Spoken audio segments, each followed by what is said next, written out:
లో పెట్టకుండా అది కూడా ఒక రకమైన ఆస్వాదన. వ్యసనం కూడా అవుద్ది. సో నేను జీవన విద్య పరిచయం కాకముందు నా వ్యసనం చెప్తాను. ఎక్కడ ఏదైనా బుక్ ఫెస్ట్ జరిగినా, ఎక్కడ లైక్ ఏదైనా డిస్కౌంట్ ఉన్నా ఇలా బుక్ కొనుక్కొచ్చేవాడిని. అయితే జీవన విద్య పరిచయం అయినాక కూడా బుక్స్ కొంటున్నాం, కానీ అది వెరీ మచ్ రిలేటెడ్ టు ఈ టాపిక్. ఎందుకంటే నేను టీచర్ని కదా, ఏదైనా రిఫర్ చేయడానికి మెటీరియల్స్ అది. సో మా అబ్బాయి పెద్ద అయినాక వాడు ఒక రోజు వచ్చి వెరీ ఇన్నోసెంట్గా అడిగాడు, నాన్న ఎన్ని పుస్తకాలు చదివావు దీంట్లో అని.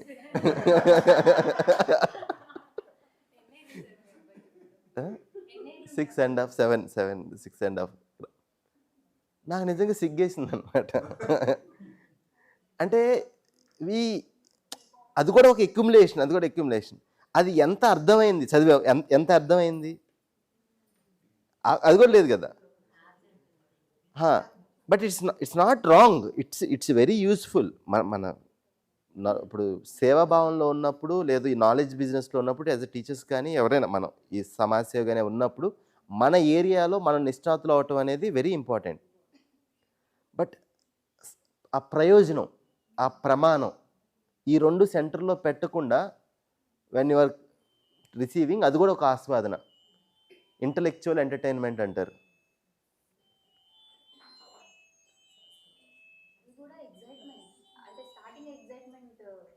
మరి మామూలు ఎక్సైట్మెంట్ ఉంటుంది అనుకున్నారా? ఇప్పుడు ఇవాళ సాయంత్రం క్లాస్ పెట్టండి, ఆత్మలు ప్రేతాత్మలు, దీని గురించి ఎంత ఎక్సైట్మెంటు.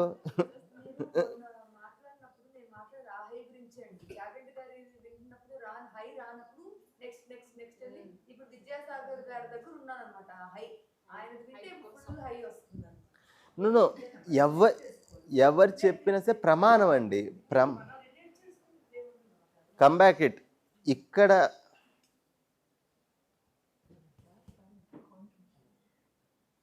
నా భావం అనేది am I feeling responsible towards another person and towards my life? Am I adding value to it? నేను నా లైఫ్కి నా భాగస్వామి అవుతున్నానా? నా actions, is it contributing? And నిజాయితీగా నేను ఈ రెండిట్లో అసెస్ చేసుకుంటున్నానా? ఎంతవరకు నేను బాధ్యత తీసుకోగలిగాను, ఎంతవరకు నేను కాంట్రిబ్యూట్ చేయగలుగుతున్నాను? ఎప్పుడైతే ప్రమాణం అనేది ఉంటుందో అప్పుడు ఆ నాలెడ్జ్కి సార్థకత.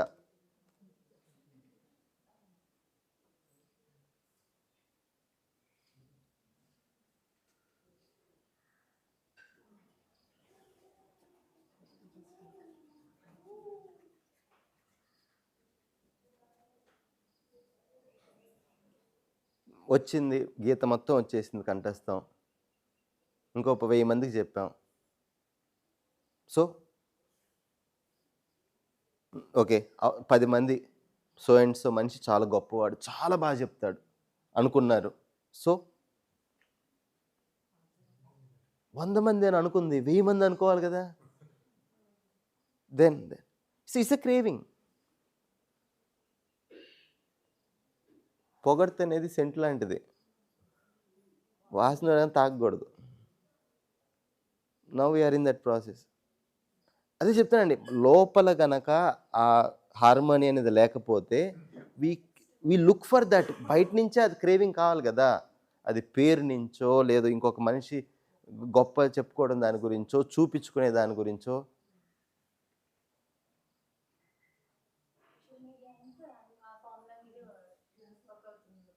మరి no, anything that communication wise a good tool. But అది దాని నుంచి ఏదో పొందాలనుకుంటున్నాం కదా. ఇప్పుడు మీరు మెసేజ్ నలుగురికి వెళ్ళాలి, good, there is a tool to take it to the 4 people.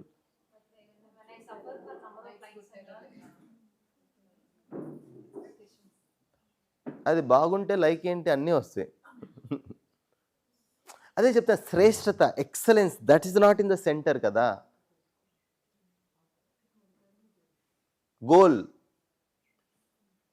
Goal and the action plan. So ఇది సాయంత్రం రీడింగ్ మెటీరియల్ ఇస్తారండి, సాయంత్రం కానీ రేపు కానీ. అప్పుడు you can read on your own, అంటే ఏ ఫీలింగ్తో అని. సో పాయింట్ ఏంటంటే లాస్ట్ లవ్, ప్రేమ అనేది, ఈ ప్రేమ అనే భావం ఉంటే మనసులో దయ, కృప, కరుణ, ఈ 3 రకాలుగా అది వ్యక్తపరుస్తాం. ఎలా అంటే ఒక్కొక్క కూర అనుకుంటే ప్రేమ అనేది ఫుల్ మీల్ అనమాట, పూర్ణ మూల్యము అంటారు. ఈ ప్రేమ అంటే టాలీవుడ్లో బాలీవుడ్లో చూపించిన అది కాదు. It's not feeling between body and body or one body to another body. It's a feeling for one self to another self. ఇదే అనన్యత రూపంలో కూడా కనిపిస్తుంది. అన్యులు అంటే వేరే వాళ్ళు, అనన్యులు అంటే ఎవ్వరూ కూడా వేరేవాడు కాదు, అందరూ నా వాళ్ళు, నాకు రిలేషన్ ఉంది అని చూడగలగటం. అందరితో చాలా దూరం బాత, ఇంట్లో ఒక్క మనిషితో, ఈ మనిషితో నాకు అన్కండిషనల్గా రిలేషన్షిప్ ఉంది అని చూడగలుగుతున్నామా? ఆ భావం ఉంటే ఈ దయ, కృప, కరుణ అనేది ఎక్స్ప్రెషన్లో ఉంటుందండి. మళ్ళీ అవి కూడా పదాలే, ఏం లేదు. వస్తువు లేదా మనిషి దగ్గర, వస్తువు ఇస్తున్నాను. జ్ఞానం లేదు, భావం లేదు, అది పంచుతున్నాను. ఏది అవసరమైతే అది ఇస్తున్నాను. దానికే పేర్లు పెట్టారు.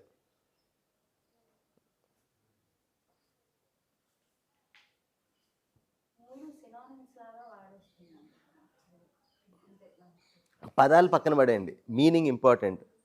నా అనుకున్న మనిషి దగ్గర వస్తువు లేదు.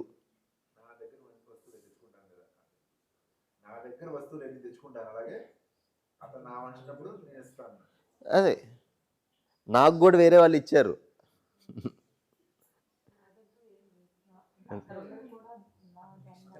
నా అన్న వాళ్ళకి ఐఎమ్ షేరింగ్ దట్. మన పిల్లలకి ఇప్పుడు తిండి ఎన్షూర్ చేస్తున్నావా లేదా, బట్టలు ఎన్షూర్ చేస్తున్నావా లేదా, అది మన ఎవరైతే మన క్లోజ్ బాధ్యత తీసుకున్నామో వాళ్ళకి మెటీరియల్ ఎక్కువ ఇస్తాం. బట్ మోర్ నీడ్ ఎక్కడుంది? Self need. సెల్ఫ్ నీడ్ ఏంటి?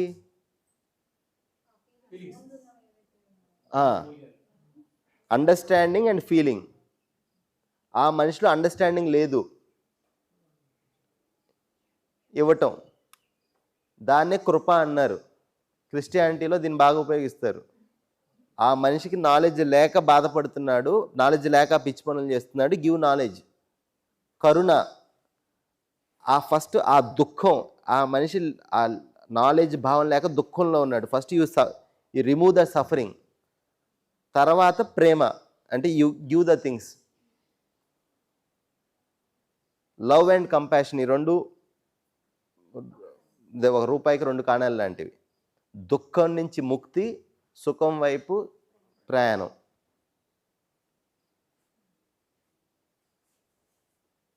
So first relieve from unhappiness and travel towards the happiness. So బుద్ధిజంలో ఎక్కువ దానికి ప్రయారిటీ ఇచ్చారు. ఆ సఫరింగ్ నుంచి first come out of suffering, help others to come out of suffering. జీవన విద్యలో ఫోకస్ ఆన్ ద హ్యాపీనెస్. మన ఇంట్లో కూడా అండి, ఇది అంటే ఇది నాకు బాగా నాకు ఎక్కడ లేట్గా క్లిక్ అయిన పాయింట్ ఇది. మన అనుకున్న మనిషి హాస్పిటల్లో ఉన్నాడు అనుకోండి, లేదా ఆరోగ్యం బాగాలేదని, ఆ మనిషితో చిన్న గొడవ ఉన్నా సరే పక్కన పెట్టి వెళ్ళి చూసొస్తామా? పళ్ళు గిళ్ళన్నీ తీసుకుని వెళ్తామా? శరీరానికి ఏదన్నా అయితే నా అనుకున్న వాళ్ళకి కన్సర్న్ వెంటనే వస్తుందా? ఆ మనిషి మనసు బాగోలేదు, అప్పుడే పిచ్చి పిచ్చి పనులన్నీ చేసేది మనిషి. అప్పుడు ఆ మనిషికి సపోర్ట్ ఎక్కువ ఇస్తున్నాం, ఆ మనిషితో మాట్లాడకుండా దూరం అవటం కానీ, ఆ మనిషి మీద కంప్లైంట్ కానీ పెరుగుతుందా?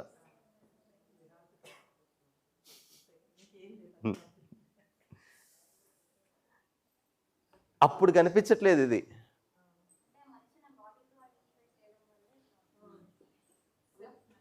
చేసినప్పుడు సీ దట్ ఇవన్నీ జీవన విద్య అటెండ్ అయ్యి చేయట్లేదు ఆ పని. అన్ని ఏదైనా డిఫరెన్స్ ఉన్నా పక్కన పెట్టి first you are going and you are talking.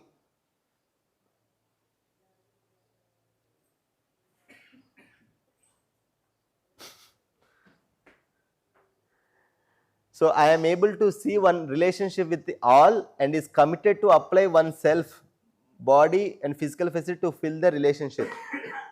I committed. నా అనుకున్న వాళ్ళతో ఐఎమ్ కమిటెడ్. ఎంతవరకు కెపాసిటీ ఉంటే అందరితో నేను కమిటెడ్. ఇప్పుడు మోస్ట్గా అంటే జీవనజ్లో స్ట్రైకింగ్ పాయింట్ ఇది చెప్తాను అనమాట. సంబంధం ఉంది కానీ కమిట్ అవ్వలేదు ఇంకా. ఎక్కడైతే కమిట్ అవ్వలేదో అక్కడ కంప్లైంట్ ఉంటుందండి. Our complaint is the lack of commitment. షికాయత్ ముక్తి సంబంధ్. ఆ కంప్లైంట్ లేని సంబంధాలు ఎక్కడుంటాయంటే when you commit for that relationship. అందుకే మన పిల్లల గురించి పక్కన వాళ్ళు కంప్లైంట్ చేసినా మనం కంప్లైంట్ చేయం ఫస్ట్. అట్లాంటి పిల్లాడమ్మా ఇలాంటి పిల్లాడమ్మా అంటే మనం వెళ్ళి పోట్లాడతాం ఫస్ట్. అవునా? ఎందుకు?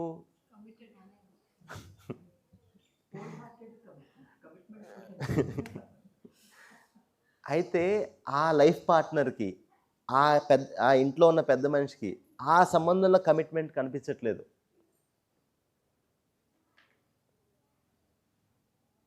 అంటే అది మన అజ్ఞానం. అది అంటే when you commit then unconditional it, when you don't commit it's conditional. నువ్వు ఇవి చేస్తే అప్పుడు నేను మీతో బాగుంటా.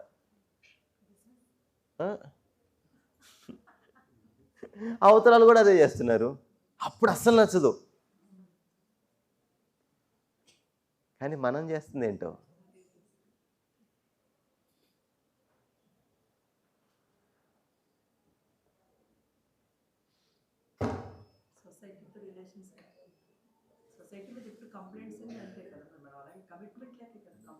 మరి ఓకే, అది అలా ఉంది, నువ్వేం చేస్తున్నావు?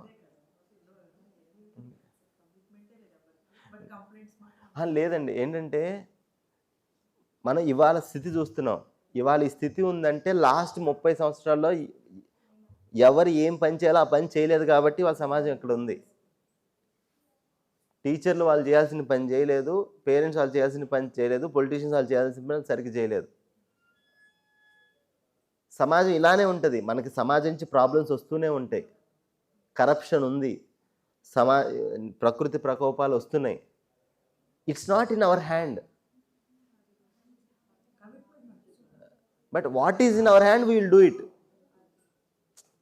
అర్థమవుతుంది కదా? ప్రపంచం ఎప్పుడు పర్ఫెక్ట్ కాదు. Next 10-15 years is the worst years. Next 15 సంవత్సరాలు మానవ జాతిలోనే ఇప్పటి వరకు ఉన్న దాంట్లో వుడ్ బి వర్స్ట్ ఇయర్స్. ఎందుకు? We can clearly see it. అది నేచర్తో ఒకటి తీసుకున్న సొసైటీ ఆల్రెడీ కనిపిస్తుంది కదా. Already 2-3 wars are going on. So అదే చెప్తున్నాను. అయితే అవన్నీ బాగుంటే నేను అప్పుడు నా మీద పని చేస్తాను అలా ఏం లేదు. అది ఎలా ఉన్నా నా పని స్టార్ట్ అయితే I have the strength to face that problems.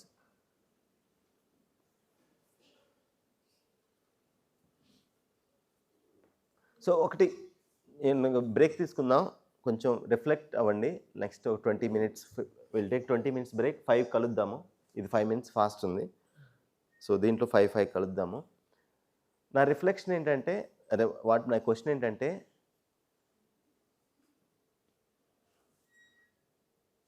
ఆ 4 సంబంధాలు రాశారు కదా, ఒక్క సంబంధం తీసుకోండి.